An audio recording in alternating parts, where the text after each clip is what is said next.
Усім прывітанне яшчэ раз, з вами по-ранейшаму Зміцер Лукашук, і мы працягваем абмяркоўваць падзеі ў Беларусі і за яе межамі. Працягнем мы абмяркоўваць тое, што будзе праходзіць, адбывацца у Варшаве і не толькі у Варшаве 26 студзеня. Ну, безумоўна, прагаворым і тое, што ў гэты дзень будзе адбывацца у самой Беларусі, ну, але мы там не прысутнічаем, але меркаванне сваё з гэтай нагоды маем і яго вам выкажам, з вами падзелімся. І рабіць мы гэта будзем, ну, я спадзяюся, з двумя чалавекамі, з двумя гасцямі, пакуль, праўда, адзін у студыі, другі затрымліваецца, спадзяюся, далучыцца. Такім чынам, зараз ужо у нас у студыі прадстаўнік Беларускай асацыяцыі палітвязняў, дэлегат фракцыі каманда Латушкі і Рух за свабоду у Коордынацыйнай радзе Олег Кулеша. Прывітанне, спадар Олег. Вітаночки. Ну і мы чакаем кандыдата філасофскіх навук, прадстаўніка, выконваючага абавязкі прадстаўніка аб'яднанага пераходнага кабінета па нацыянальным адраджэнні Павла Баркоўскага. Дзесьці спадар Павел згубіўся з радараў, як кажуць, ну але спадзяёмся, вернецца і далучыцца падчас нашай размовы. Такім чынам, спадар Олег, давайте пачнем здалёк, з глыбінь, ну ці просто ваше стаўленне. От ваше бачанне, тое, што зараз вось адбываецца у Беларусі і мае чамусьці назву выбары, хаця больш падобна на нейкі рытуал электаральны. А вот ваша ацэнка, ваше бачанне, ваша вот как бы аналіз гэтых падзеяў. Калі маё бачанне, то я могу сказаць, што нават это не электаральная кампанія, это ўвогуле невядома што. Што, на мой погляд, што адбываецца зараз у Беларусі, навошта ўвогуле гэта все праводзіць? Таму што былі ж уже нават былі спробы перавесці все гэта у бестэрміновасць і даць Лукашэнке магчымасць кіраваць пажыццёва і гэтак далей. Насамрэч, пацверджванне сваёй легітымнасці на сягонняшні дзень, акрамя шляха са словам выбары, не існуе.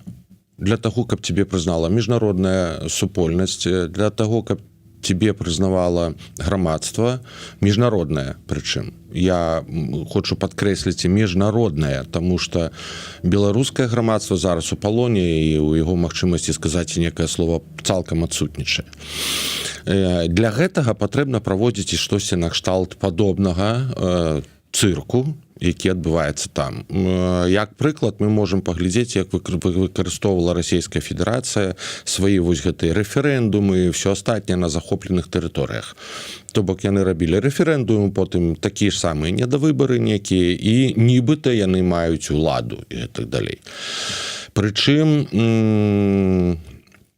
канчаткова з'ехаць з рэйкаў Лукашэнка і скасаваць і Канстытуцыю, ён не мае магчымасці.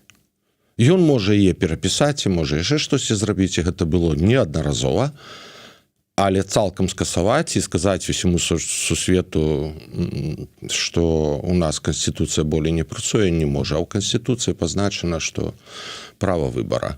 Вось і робіцца такой блюзнерскі ход.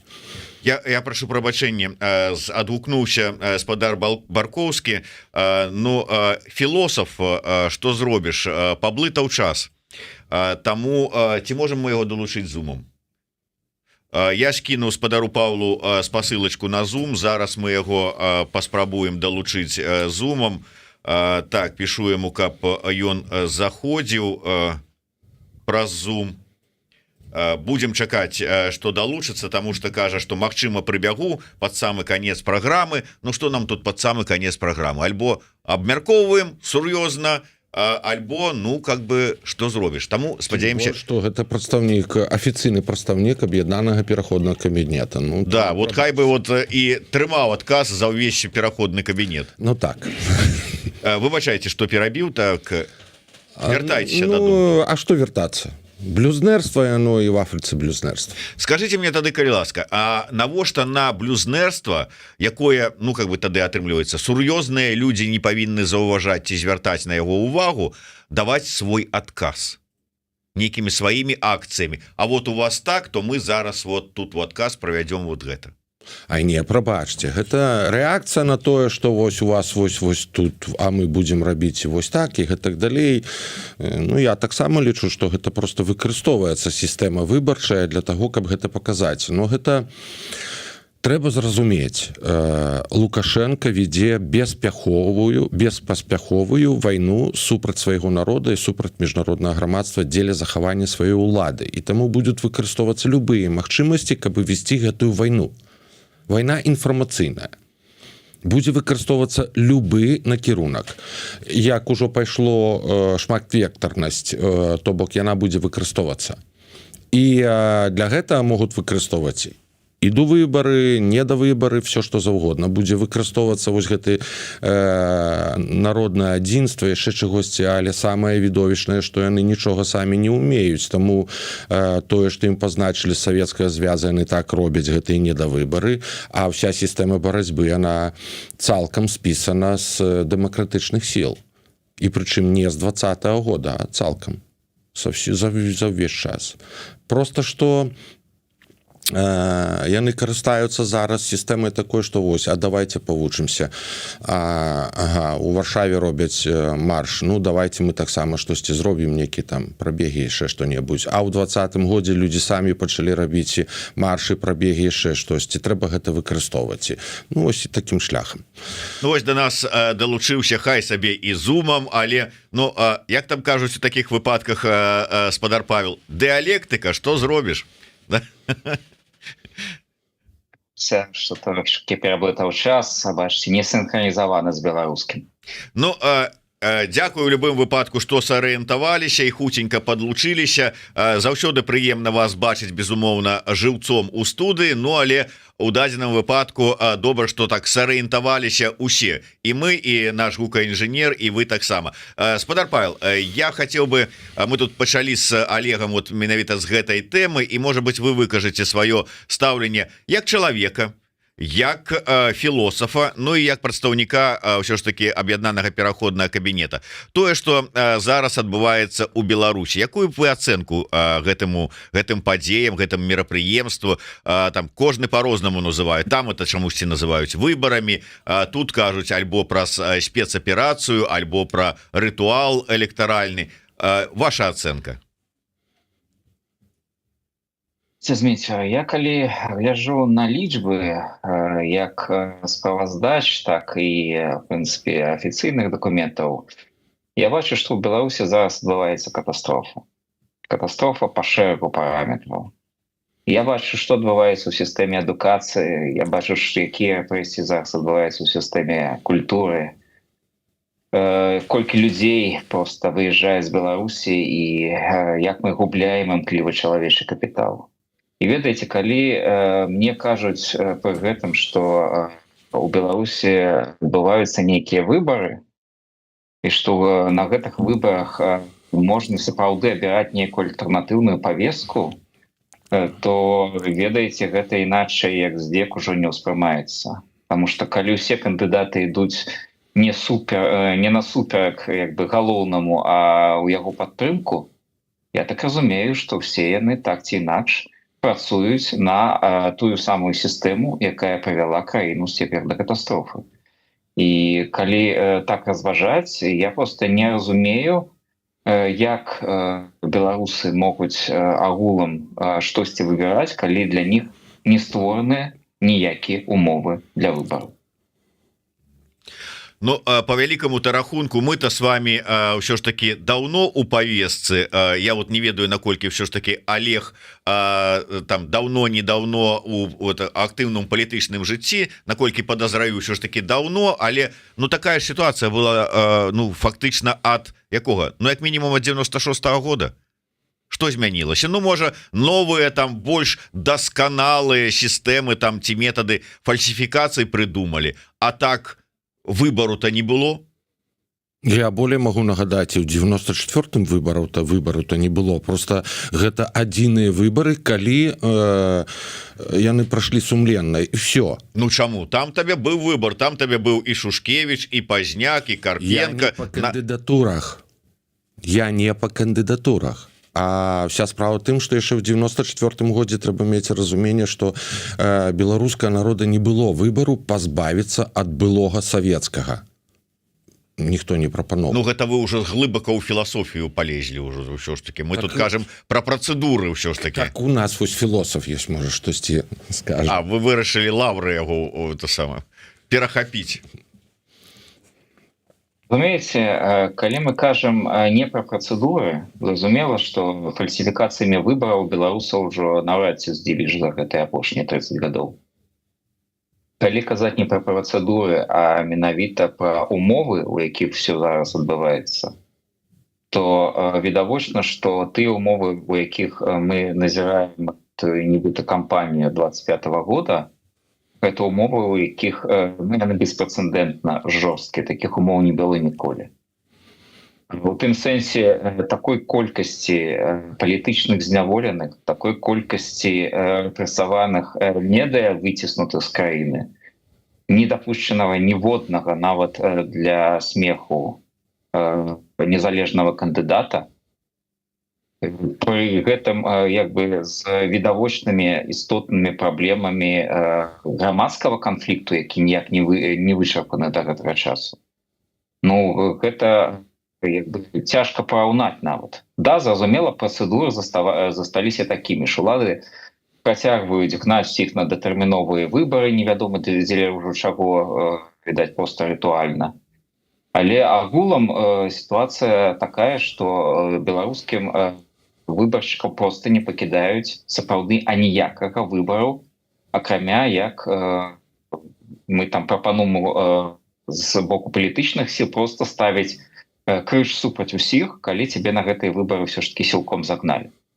А для вялікай часткі беларусаў, якія патрапілі за мяжу не па сваёй волі, да, пад ціскам рэпрэсій і всего того, што адбываецца ў Беларусі, для іх наогул няма такой опцыі, як удзельнічаць у нейкіх выбарах. Значит, для них дакладна гэтых выбараў не існуе.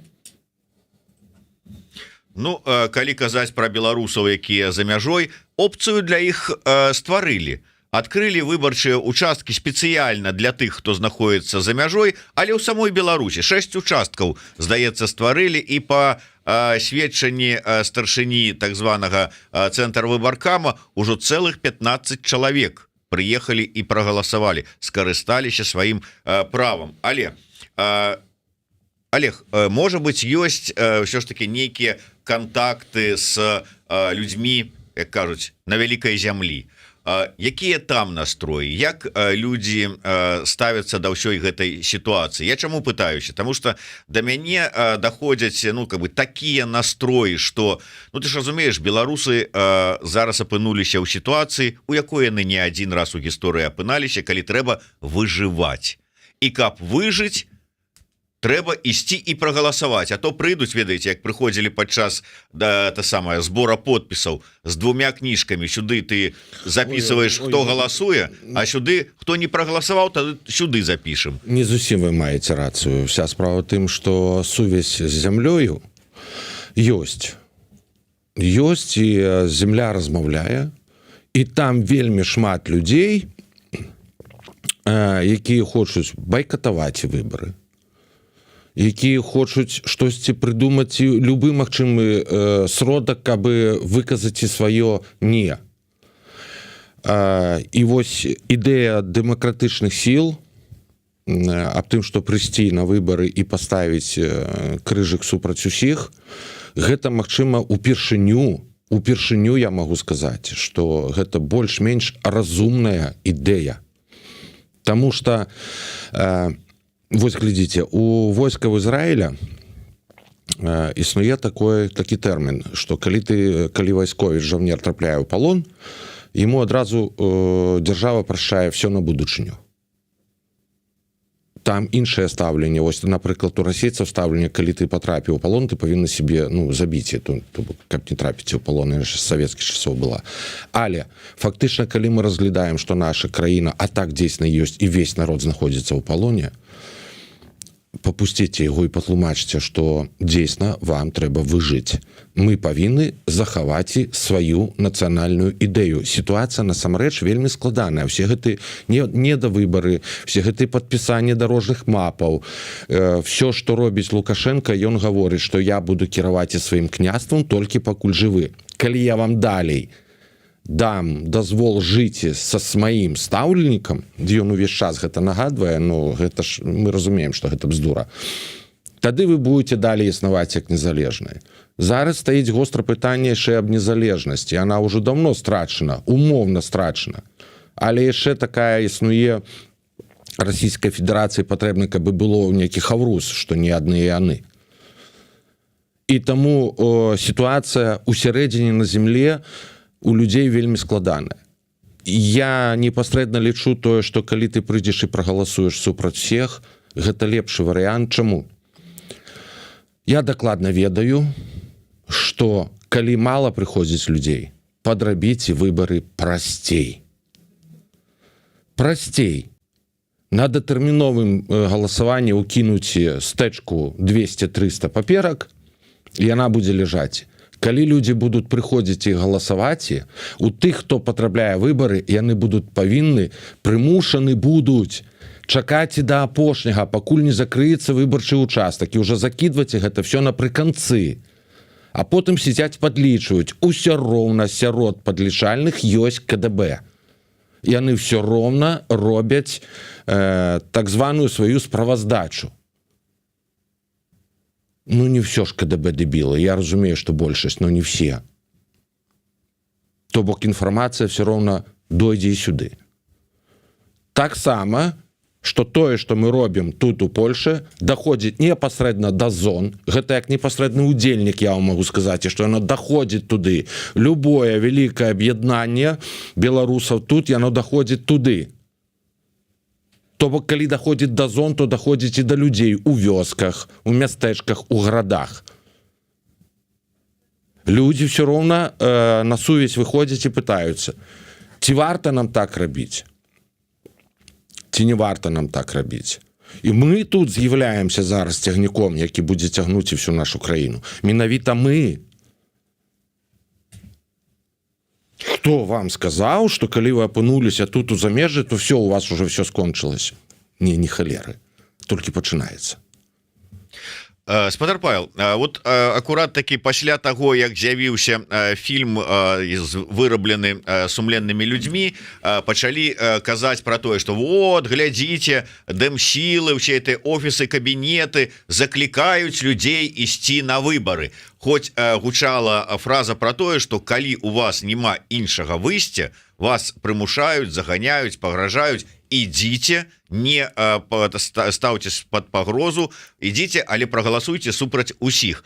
Нават нягледзячы на тое, што колькі разоў вот гэтае абвяржэнне того, што не заклікаюць, а кажуць, што калі няма іншага выйсця, прогучала і ў нас в эфіры, і ў іншых сродках масавай інфармацыі. Вот буквально днямі ўсё адно Байпол выйшаў со сваім там нейкім таким зваротам, дзе ізноў была эта фраза. У той час, калі офісныя заклікаюць ісці на выбару, а зараз слухаючы вот вас, я подумаў, а можа яно і правільна. У сітуацыі, калі мы, беларусы, вымушаныя выжываць, заклікаць, ісці на выбары. Ідзіце, адвядзіце ад сябе пагрозу і прагаласуйце супраць усіх. Як вы лічыце? Этой ідэі, в прынцыпе, ўсе і прыйшлі цягам доўгіх дыскусій і спрэчак. Бо відавочна хацелі ў гэтым годзе пазбегнуць вось гэтай традыцыйнай беларускай канфрантацыі байкотчыкаў, да, і тых, хто выступае, напрыклад, супраць усіх. І ў дадзеным выпадку палічылі, што, канешне, кожны беларус сёння ў праве сам думаць і выбіраць сваю сітуацыю. І, канешне, калі чалавек лічыць, што сваім удзелам у выбарах ён неяк сабе сапсуе нейкія свае перакананні, то, канешне, ён мае на гэта права. Але для большасці людзей все ж таки магчымасць паставіць крыж супраць усіх гэта хоць і маленькі, але таксама спосаб выказаць сваю нязгоду з тым, што адбываецца ў краіне. І калі такая магчымасць ёсць, чаму б хаця б ёй не скарыстацца, і тым больш гэта пазбавіць людзей ад пагрозаў, пра якія вы казалі, што іх унясуць в нейкія там спісы, пасля будуць звальняць з прадпрыемстваў ці з нейкіх устаноў просто за тое, што яны там не паўдзельнічалі ў гэтым выбарчым фарсе. Так можна, што называецца, і фігу сваю паказаць рэжыму, і пад рэпрэсіі дадатковыя не патрапіць. Але я яшчэ дадаў бы крышку тое, што не забываем таксама пра тое, што існуе яшчэ адзін варыянт. Ён такі самы супраць усіх, але можна і супраць яго. Калі вы просто псіхалогія зараз некаторых людзей у Беларусі гэта вельмі моцная запалоханасць сваім жыццём. Шкада, што мы гэта кажам, але да гэтага дайшло. І калі вы думаеце, што вам нават гэтага цяжка зрабіць і супраць усіх, прагаласуйце супраць яго. Сэнсу-то все роўна не мае, ты супраць, ці за, ці яшчэ якась. Але тое, што вы прыходзіце ў дзень выбараў, не да тэрміновых, а ў дзень выбараў, тое, што вы прыходзіце і ставіце свой голас, тое, што павінны сидзець у гэтых вось нататках, дзе яны там записываюць, прыйшоў ты ці не прыйшоў, дзе там распісваюцца гэтак далей, яны павінны трымацца да апошняга. Гэта ўсё ускладняе жыццё. І фактычна супраць іх альбо супраць яго,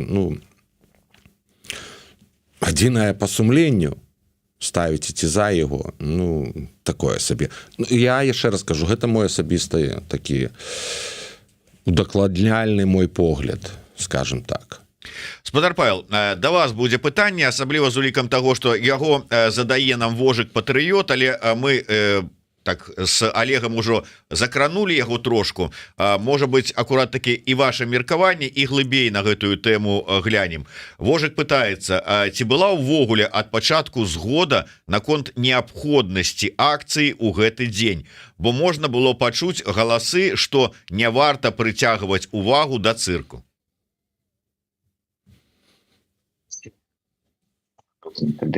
Стварэнне сістэмы альтэрнатыўнага галасавання, у тым ліку галасавання онлайн, да адкрыцця сапраўдных выбарчых участкаў на тэрыторыях, скажем так, народных амбасад.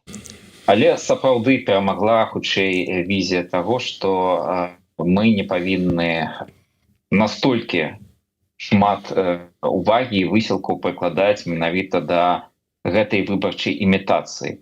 Таму канчатковае рашэнне прынялі ўсё ж такі пра тое, што беларусы павінны паказваць сваю нязгоду з тым, што адбываецца праз розныя масавыя акцыі. Як тыя, якія выходзяць і кажуць, што яны супраць таго, што адбываецца цяпер у Беларусі пад выглядам дзяржаўнай палітыкі, так і тыя, якія будуць паказваць беларусам, што акрамя вось таго без выбару, якім прапануюць лукашэнкаўскія ўлады, у іх ёсць і нейкая свая альтэрнатыва. І пра гэту альтэрнатыву саве час ад часу таксама трэба прыгадваць, каб не, скажем так, не аказацца ў сітуацыі толькі негатыву, толькі дэпрэсіі і супраціву з існай сістэмай.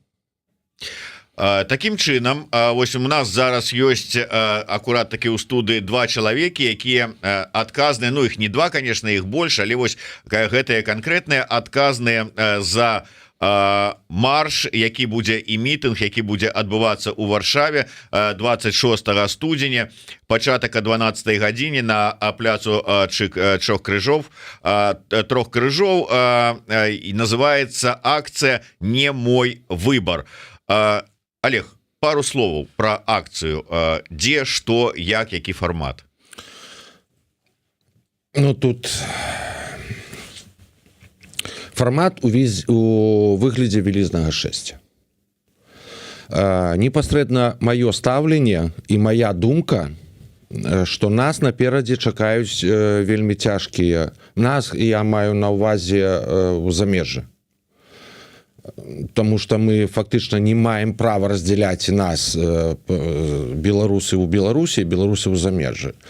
Але тых, хто ў замежжы, зараз будуць напярэдадні, мой погляд асабісты, што чакаюць цяжкія часы драбнення.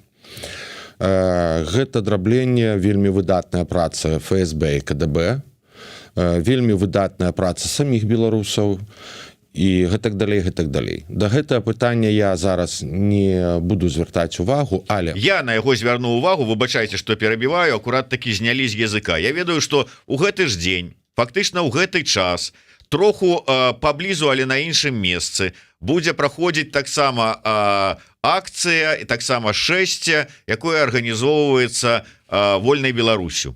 Там будзе ўсё там на чале з Пазняком, Усавым і ўсе астатнія. Гэта раз'яднанне і гэта вынік працы ФСБ или КДБ? Я сказаў усіх разам. Мажліва і ФСБ і КДБ. Мажліва, мне вельмі шкада, але неадэкватныя паводзіны старых дэмакратычных сіл, мы ж тут ні пры чым. Мы уже с вами размаўлялі, калі сидзелі на перадачы аб нацыянальнай ідэі і высвятлялі. Гэта наша нацыянальная ідэя. Дзе, як кажуць украінцы, дзе два украінца, то 3 гетмана, так і ў беларусаў. Дзе 3 беларуса, там 2 маршы. Так. Але насамрэч не толькі гэты будзе яшчэ там дзесьці, а 14 гадзіне працягваюцца яшчэ будзе акцыя на пляцы Замковым, у моладзевым хабе штосьці адбываецца яшчэ каля амбасады штосьці адбываецца. І вось тут я павяртаюся да марша, да той ідэі, дзе вы мяне супынілі, тое, што фактычна у нас застанецца на будучы год як найменш, гэта беларускі тузін. Што такое беларускі тузін? Гэта шэраг мерапрыемстваў і падзей, звязаных з нашай гісторыяй, з нашым нацыянальным досведам, з палітычнымі падзеямі і ў сусвеце, і ў Беларусі, якія ідуць на аб'яднанне беларусаў. І вось гэты марш, гэта адзінае мерапрыемства, якое ідзе на аб'яднанне. Калі ў цябе ў сэрцы салідарнасць, і, дарэчы, якасць так атрымалася, што гэты марш не замінае трапіці на астатнія імпрэзы, маршы, мерапрыемства і гэтак далей. Мы якасць уцямілі ўвайсці ў гэты часовы прамежутак гэтага часу такі. Вось, у гэту прамежнасць. Гэта таксама, мажліва, добра. То бок, спробу падзяліць беларусаў, она не будзе меці ніякага плёну. Мы все роўна, мы часова падзелімся, паразбегаемся на розныя пляцоўкі, а потым все роўна будзем ісці разам, все роўна будзем збірацца ў адно цэлае. Гэта лёс эмігранта. Прабачце, так ён і будзе. Мы павінны яго прайсці як мага хутчэй. Я спадзяюся, што мы пройдзем яго акуратна гэтыя без выбары, а ўжо на 25 сакавіка зноў грохнем. Вот добры такі тэрмін ад Олега прагучаў, беларускі тузін. Галоўнае, каб не з'явіўся яшчэ адзін які-небудзь дадатковы нечаканы фактар, і ён не ператварыўся ў чортаў тузін, по выніку якога разбяжымся так, што не збярэмся. Павел, а як вы лічыце, можа гэта нармальная беларуская з'ява? У нас жа заўсёды фактычна было ўсяго па 2 саюза пісьменнікаў, 2 там саюза журналістаў, 2 там яшчэ невядома чаго. Вот і тут прывезлі з сабой з Беларусі тую ж самую ці хібу, ці наадварот, можа быць, перавагу. Зараз будзем мець як мінімум 2 маршы на 26-го. Не, прабачце. Чакай, дайце Павлу сказаць. У Вольнай Беларусі у іх акцыя. Мы уже не цапляемся до назвы, мы говорим про працэс. Павел? Видите, я-то лічу, што тое, што адбываецца, гэта нармальна. То есть, калі мы кажам, што мы адстойваем дэмакратычныя працэсы, то ў дэмакратычным грамадстве заўсёды ёсць нязгоды. І гэта якраз добра, бо яно паказвае, што людзі розныя, у іх ёсць розныя меркаванні. Хтосьці лічыць, што перамовы з Лукашенко магчымыя, хтосьці сцвярджае наадварот. Хто лічыць, што для змянення сітуацыі ў Беларусі патрэбныя санкцыі, хтосьці супраць гэтага выступае. Хтосьці кажа, што трэба вызваляць палітзняволеных за любы кошт, хтосьці кажа, што кошт все ж таки мае значэнне. І гэта дэмакратычная разнастайнасць, яна правакуе тое, што, канешне, будуць нязгоды. Канешне, будуць пэўныя падзелы і не будзе такой маналітнай дэмакратычнай, скажем так, апазіцыі. Яна непазбежна будзе дзесьці разыходзіцца. І галоўнае для нас все ж таки сапраўды не ператвараць гэтыя разыходжанні у нейкія сваркі і барацьбу паміж сабой. Бо мы павінны помніць, што галоўная наша мэта і галоўная наша задача гэта все ж таки зрабіць Беларусь незалежнай дэмакратычнай краінай, сапраўды незалежнай, а не так, як сёння. І для тых, хто па-за межамі вярнуцца ў сваю Беларусь. І калі мы будзем памятаць пра гэтыя галоўныя задачы, то нашы разыходжанні не з'яўляюцца настолькі прынцыповымі, як бы магло нам падавацца на дадзены момант. Таму вось тое, што казаў Олег, так, нам пашанцавала патрапіць у часавы прамежак, калі мы не вельмі канкуруем з астатнімі мерапрыемствамі. Можа гэта шчасце, а можа быць гэта знак для ўсіх астатніх, што можна, ёсць магчымасць сабрацца ўсім разам і прадэманстраваць тое, што беларусы, прынамсі тыя беларусы, якія знаходзяцца за мяжой і не знаходзяцца пад прамой пагрозай, выступаюць супраць навязанага ім без выбару, выступаюць супраць гэтага фарса і кажуць пра тое, што яны маюць зусім іншы вобраз будучыні Беларусі і гатовы за яго выходзіць і казаць пра гэта публічна. Олег, вот кажуць, что чорная реклама там ці чорны піар это таксама добра, таксама реклама. Я не глядзеў, бачыў толькі загалоўкі. Кажуць, вось такі прапагандыст тур вырашыў праз чорны піар прапагандаваць марш, там что-то там пра яго казаў, але пра іншае. Що ж таки там прагучалі словы про тое, што, наколькі я разумею, шмат людзей не прыйдзе, ну і там усё астатняе. І вот калі яны так на гэтым акцэнтуюць сваю увагу, гэта чаму? Чаго яны баяцца марша беларусаў у Варшаве, там седзячы за спінамі АМАПа у Мінску? У нас тут узнікае цэлых две праблемы. Першую праблему мы іх две, я спадзяюся, акурат у трох абмяркуем. Першая праблема гэта тое, што прапагандысты нагадваюць нам тут проста. Сачыце, калі ласка, за сваёй бяспекай. Тое, што нам кажа любы канал, любое тэлебачанне дэмакратычнае, незалежнае, умоўна незалежнае, ужо кажа і тур. Калі ласка, сачыце за сваёй бяспекай. Я таксама лічу, што калі у вас нейкія хваляванні ёсць, ну апраніце вы, калі ласка, маску. Хвалюецесь, тур кажа, што праводзіць, дарэчы, ён нагадаў. У нас тут праграма ў Беларусі, якая зноў збрэхаў, але што па воках яны штосьці могуць даведацца. Па воках яны могуць даведацца толькі на тэрыторыі Беларусі. А тут яны ніц не могуць даведацца праз вочы. Але, апраніце вы акуляры. Калі яны просяць, добра.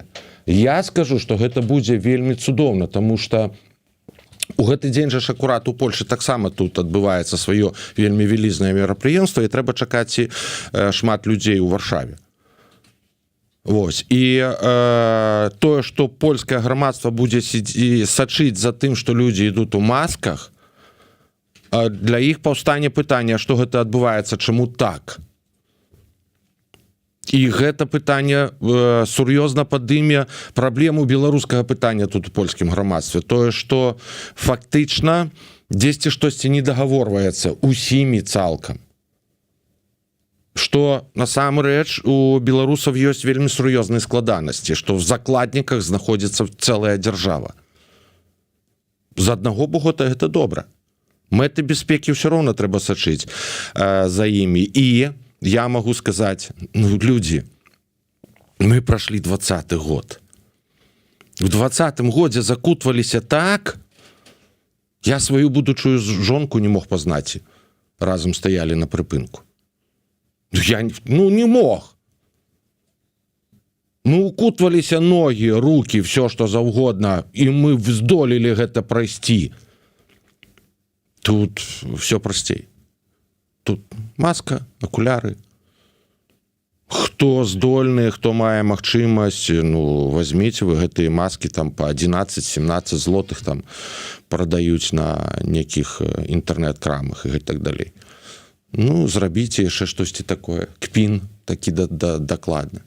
Вось, а другая тэма гэта влияние антырэкламы на гэта все. Лічыце, што тур разабраўся, што фактычна марш гэта сур'ёзна. Для іх гэта вельмі вялізны сполах. Яшчэ адбылася маленька, две маленькія падзеі акурат напярэдадні марша. Па-першае, гэта тое, што Каардынацыйную раду польскі бок ужо будзе ўспрымаць як парламенту замежжа. Гэта вельмі сур'ёзная падзея. Па-другое, тое, што польскі бок прыняў рэзалюцыю аб непрызнанні выбараў у Беларусі. Я вам просто скажу, як просты чалавек, як кажуць, абыватэльскі тут. Вось я з маленькае мястэчка. Калі ты кіруеш у сваёй краіне і прапаноўваеш грамадству свайму некую сітуацыю па некай праблеме альбо прапанаванне нешта зрабіць, нават ураду, парламенту, грамадству, гэта таксама трэба патлумачыць, на падставе чаго ты вносіш сваю прапанову. Вось такія маршы, вялікая колькасць беларусаў, яны дапамагаюць весці барацьбу з рэжымам Лукашенка. Таму што польскай дзяржавы фактычна ёсць адзін з кейсаў, калі яны могуць сказаць: а вось паглядзіце. Не все так, як кажа Тур, не все так, як кажа БТ, альбо амбасадар Беларусі тут. Не так. Ситуация не так. Ситуация вось. Вось вам реальный факт. Ідуць люди. Іх вось толькі. Столькі мерапрыемств пасля шэсця. Сходите, поглядите. Польскае грамадства, Варшава вялізны горад. Польскае грамадства знаходзіць у Варшаве і, дарэчы, у іншых гарадах таксама будуць праводзіцца розныя імпрэзы, розныя акцыі і так далей. І там таксама будзе жыць. Жыхары мясцовыя будуць назіраць пра гэта. Нават адзін сцяг. Сцяг Ніны Багінскай в Мінску. Лічыце, што вы можаце зараз за Ніну выйсці тут са сцягам. Для гэтага патрэбна толькі фотоапарат альбо телефон. Все. Тым больш, што калі ёсць магчымасць правесці такое шэсце. У прэс-рэлізе мы кажам, хто ты тут з'яўляешься, кім? Каго ты тут прадстаўляеш? І ці варта за гэта змагацца? Ці варта змагацца за сваё? Гэта вырашае кожны сам. Прабачце, мажліва, гэта гучыць пафасна, но гэта так. У нас на сённяшні дзень няма магчымасці, я за, но няма магчымасці мець сваё войска. У нас адсутнічае цалкам магчымасць весці некія перамовы. У нас ідзе раз'яднанне, драбленне грамадства свайго тут у замежжы. Гэта все перамога КДБ таксама. Но гэта часовыя перамогі. Правду Павла кажа, гэта шлях, які мы тут праходзім. У гэтым всім дрэнна адное. Пакуль мы тут разбіраемся, хто правы, хто левы, хто верхні, хто ніжні, там людзі сядзяць. І сядзець ім яшчэ шмат. І тое, што выпусцілі 250, а ўзялі 1500. Сэнс А сэнс тое, што я раблю цытату латушкі з 20-го года «Зыйдзем з плошчы, згінем». Ну так і ёсць. І гэта пытанне застаецца і будзе яшчэ заставацца. Я не супраць усіх івентаў, акрамя, мажліва, аднаго, яно мне не вельмі падабаецца, я туды не пойду. Але... Якога? Якая розніца? Ну, як, у дэмакратычным грамадстве маю права... Вот, а мы маем права спытацца. Ну, спыталіся, я не адказаў. Вось. Але, правду Павла кажа, ёсць выбар, калі ласка. Можна падтрымаць і тую, ну, між тым, у Варшаве выбара да халеры. Умовы бяспекі, яшчэ раз кажу, людзям распавядаць, якія прайшлі 20-й год, нагадваць і успомніце пра бяспеку, ну, такое сабе. Яны ўсё гэта ведаюць. Але вынік, які будзе, вынік будзе вельмі сур'ёзны. Гаррі Дэвідсон удакладняе, адбываецца ў моладзевым хабе, маецца на ўвазе Сергея Бульбы. У Сергея Бульбы называецца хаб «Робім разам». Моладзевы хаб, ён і застаўся моладзевым хабам, хоць і змяніў месца дыслакацыі. Зараз замест пляца Канстытуцыі ён знаходіцца на Дажынковай 6. Так вось, можна зайсці ў тэлеграм-канал «Робім разам» і паглядзець, робяць яны там што-нибудь на 26-го адмысловае, не робяць, а вось моладзевы хаб, які застаецца моладзевым хабам, які быў ад пачатку сапраўды, я праглядзеў у іх тэлеграм-канале, як мінімум 2 імпрэзы на гэты дзень. А 14-й гадзіне будзе кінапрагляд дакументальнага фільма «Выпадковая прэзідэнтка», а потым ад 16-й да 20-й, ад 18-й да 20-й кампанія «Тэма-1». Дарэчы, прадстаўнікі яе былі днямі у нас тут у эфіры. Ініцыятарка гэта та самая... Ну, карацей кажучы, людзі былі, і яны будуць пісаць лісты палітвязням. Імпрэзаў сапраўды шмат, але я трошачку вярнуся да таго, пра што мы гаварылі з Олегам. Павел, як вы лічыце, ўсё ж такі вось застрашванне, наколькі ёсць верагоднасць, што яно спрацуе, і колькасць людзей на маршы нават з улікам заклікаў захоўваць бяспеку, апранаць там маскі, шалікі ці яшчэ што, спрацуе і людзі прыйдуць, не пабаяцца, нават знаходзячыся за мяжой.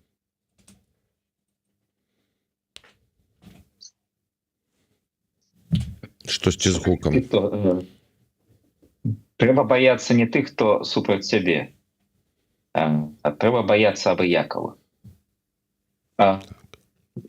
Бо перадусім я лічу, што не столькі пагрозы самім беларусам спрыяюць таму, што памяншаецца колькасць людзей, якія прыходзяць на акцыі, колькі тое, што людзі агулам расчароўваюцца і заходзяць у сваё прыватнае жыццё і лічаць, што зрабілі як бы дастаткова для того, каб Беларусь стала вольная. То есть я выходзіў у 20-м годзе, все, я сваё зрабіў, больш да мяне можна як бы не звяртацца, мой рэсурс вычарпаўся. Я, ведаеце, просто вельмі добра помню ранак 19 снежня 2010 года, калі я пайшоў со сваім малым сынам катацца на горку. Я гляжу, як весяліцца дзіцё, я разумею, што, ведаеце, я магу з ім яшчэ доўга не пабачыцца. Вечарам я ведаў, што пайду на плошчу адстойваць праўду. Хаця я разумею, што такіх, як я, будзе мала, такіх, як я, адчайных, напэўна, не знойдзецца столькі, што нават гэтай плошчу перакрыць. І я ўжо разумеў цягам дня, што там аднаго кандыдата пасадзілі, другога збілі ў кроў, што проста не будзе. І тым не менш, я разумеў, што для мяне не выйсці, не выказаць сваю пазіцыю. Гэта фактычна здрада для самога сабе. І неважна, якія там будуць для мяне наступствы, для мяне гэта быў проста уласны маральны выбар. Таму, скажем так, я лічу, што да, канешне, улады вельмі занепакоены ў беларускія, каб беларусы за мяжой нарэшце замоўклі і не выказваліся. Яны робяць для гэтага ўсё магчымае. Гэта мешае іх так званай шматвектарнасці і дыялогу з захадам. Але што б яны там не рабілі? Да, яны могуць трохі адсечь тую аўдыторыю, якая яшчэ там ездзіць у Беларусь часта і можа баяцца за ўласную бяспеку. Але больш, чым вось такая палітыка ўладаў, нам замінае наша ўласная, ну, скажем так, маральная ўжо нерашучасць. Мы сапраўды вырашылі, што для большасці беларусаў эміграцыя — гэта карт-бланш, каб далей не працаваць, каб далей нічога не рабіць. А гэта, ну, як бы пройгрыш для ўсіх нас. І калі мы гэта зразумеем, то мы зразумеем, што 26 студзеня а 12 гадзіне вось пачынаецца марш. Ён пачынаецца ад плошчы, як казалі, 3 крыжы, пройдзе праз помнік Каперніка, дзе збіраюцца кожны тыдзень, кожную нядзелю збіраюцца неабыякавыя беларусы і паказваюць гораду і свету сваю нязгоду. І закончыцца на Замковай плошчы ў цэнтры польскай сталіцы, самым турыстычным месцы Варшавы. І вось гэтыя 2 гадзіны беларусы будуць паказваць свой пратэст, сваю нязгоду. І ў кожнага з нас ёсць выбар: застацца дома і займацца сваімі справамі, альбо далучыцца да гэтага пратэсту, да гэтай акцыі. Таму гэта пытанне перадусім да нас. Ну, а наконт бяспекі Олег ужо выказаўся пераканаўча. Ці можна в дадатак? Ну, паспрабуйце. Паспрабую.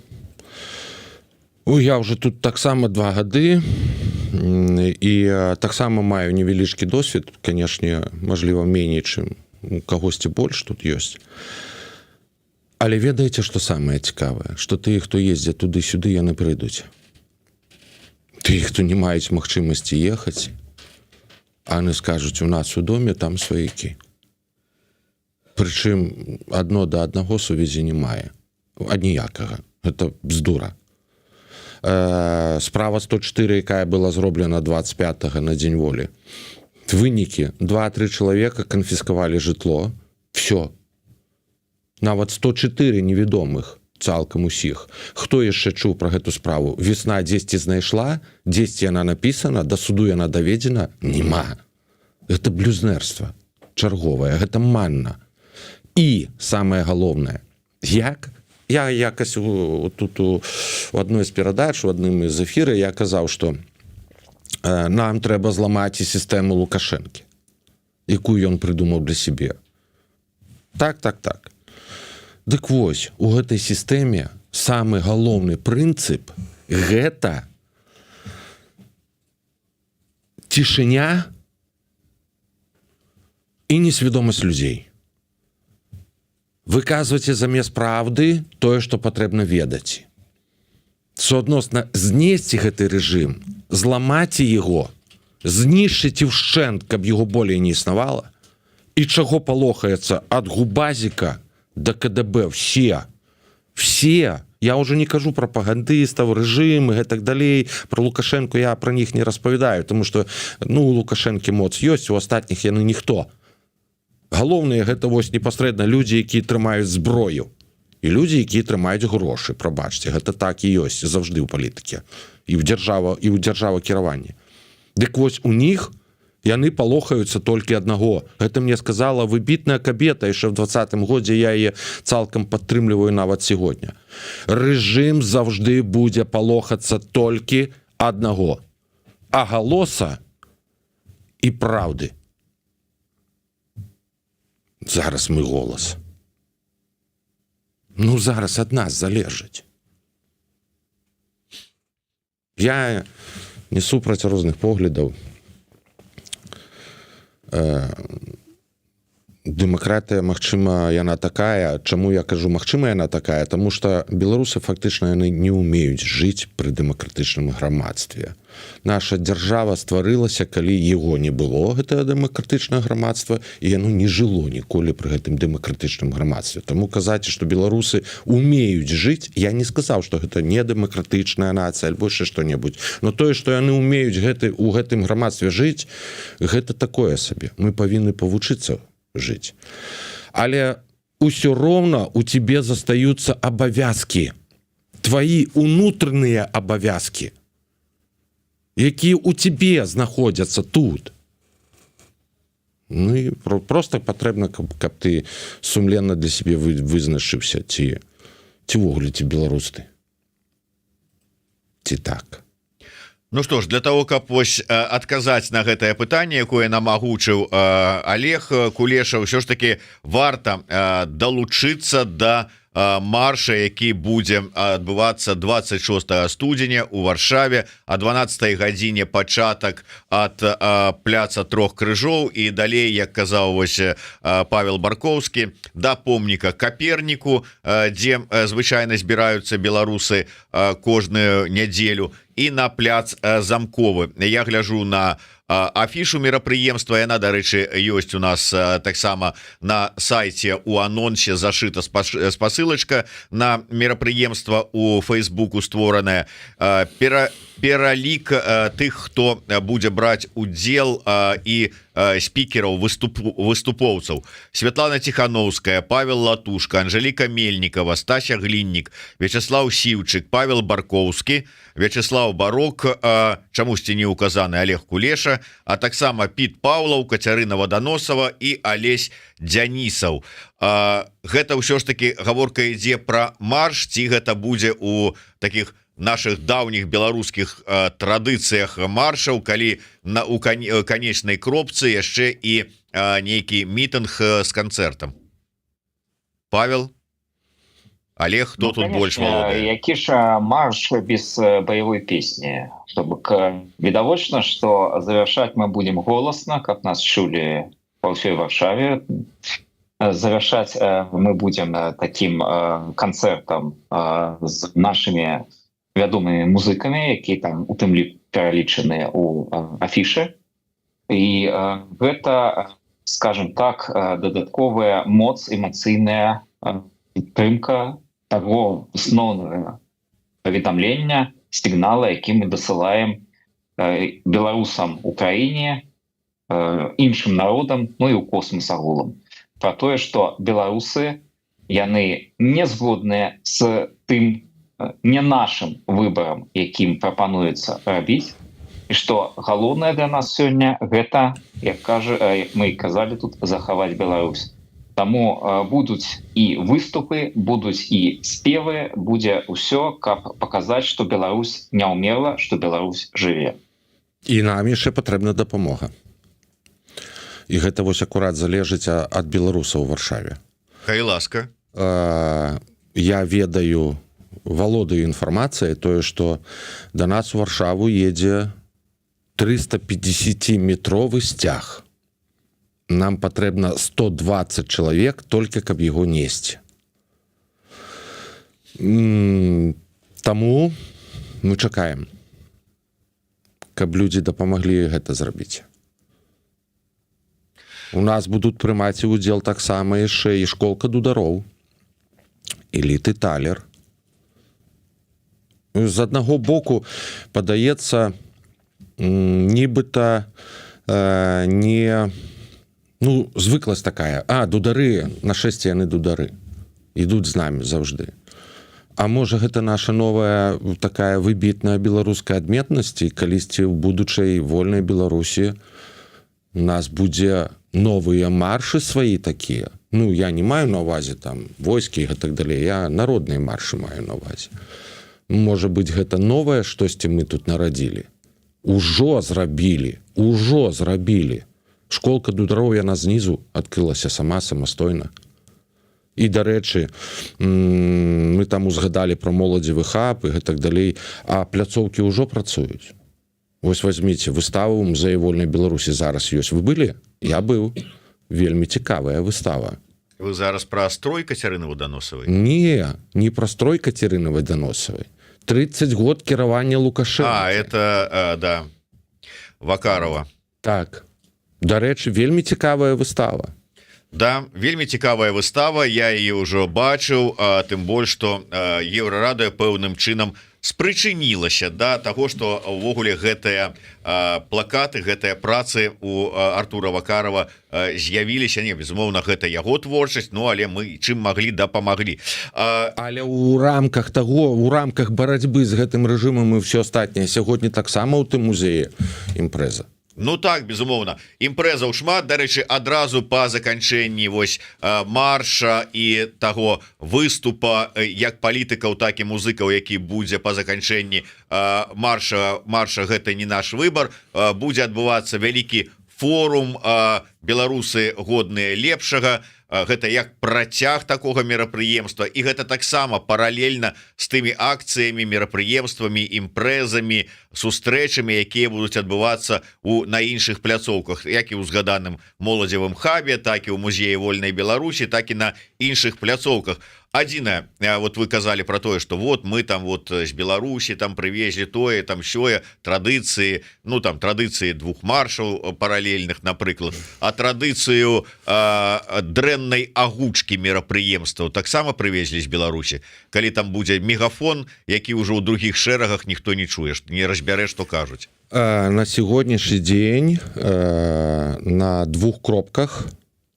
Па-першае, заўжды існавала праблема на акцыі на помніку Каперніка, таму што акцыі ім фактычна ніхто не дапамагае, і апаратура там магла бы быць лепей.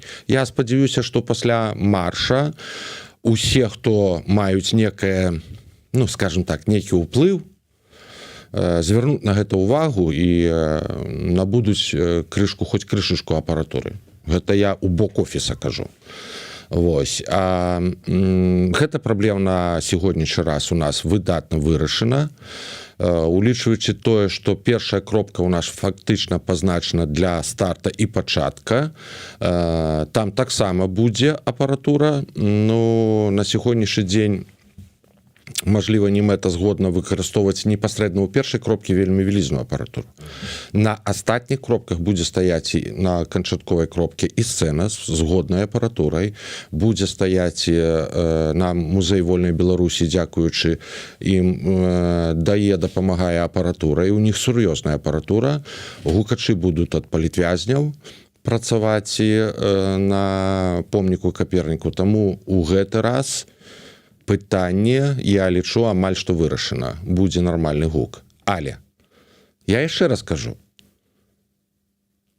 лічыце, што за все гэтыя маршы, што былі, за адсутнасць гука, што была, і гэтак далей, што мы абавязкова гэта все павучымся, і на дзень волі будзе штосьці адпрацавана яшчэ. Все гэта вельмі цудоўна, я кажу адно, толькі дрэнна, што людзі там сядзяць, і тое, што знаходзіцца шмат то ў палоне. Але мы адбудоўваем тут будучыню сваю, і не толькі яна адбудоўваецца ў кабінетах, выступах, альбо дзесьці на сустрэчах міжнародных, і тут яна таксама адбудоўваецца. Гэта называецца кіраванне знізу, калі знізу ідзе прапанова, і людзі яе распрацоўваюць і робяць. І, дарэчы, про тое, што акцыі Варшавы таксама вельмі моцна палохаюць рэжым. І вось дзесьці каля паўгода я слухаю про тое, які сэнс у гэтых акцыях. Калі КДБ выдаткоўвае сродкі на тое, каб сфатаграфаваць, як святкуюць Новы год, альбо як выходзяць беларусы ў Варшаве, на акцыю, хай іх 50 чалавек.